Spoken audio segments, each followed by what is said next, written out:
Wayyoo yaa biyyoot baguma salphatte salphina kee irratti waatu na mudate sila namatti hin dhaqini moo qooyi ijji tiyya guuttachuu dadhabde jedheen of gaafadhe amanuu dadhabee kaadiroota malee qeerroof qarree dhabe.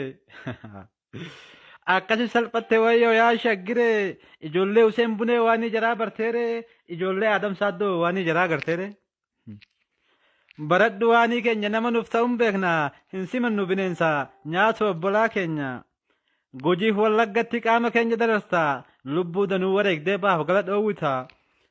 maal gochuuf baala dhufte dhakaadhaan nu sossobda nageenya keenya boolistee tiiksite kan soddoota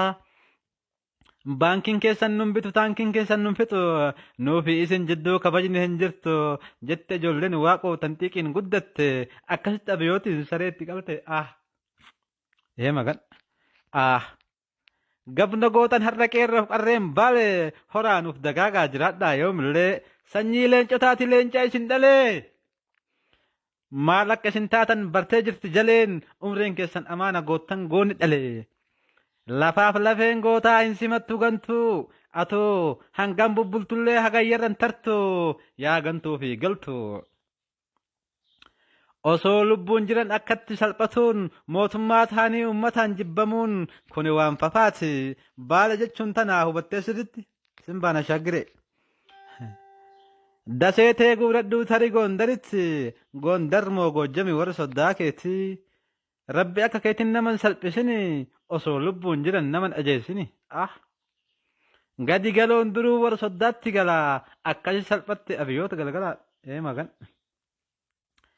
Bada abiyyoot bada abiyyoot bada abiyyoot dhugaa nama rarse atoo haatee jala oromiyaa dhufte mee rabbisiif kadhaa amiin jedhi gurbaa bakka geette hunda kaamiraan dhabine suuraa ka'uu ammoo tasan dagatini tun amaanaadha hojiin kee haa ta'u suuraa qofa ka'uu ummanni si jibbe si arguuf hin ta'u bahaa fi dhihatti kaabaa fi kibbatti haa ajaa'ibu fooliin kee guutuu biyyattiitti haa jibbamu jechi kee tarii dhabatahii rabbisi haa dabarsu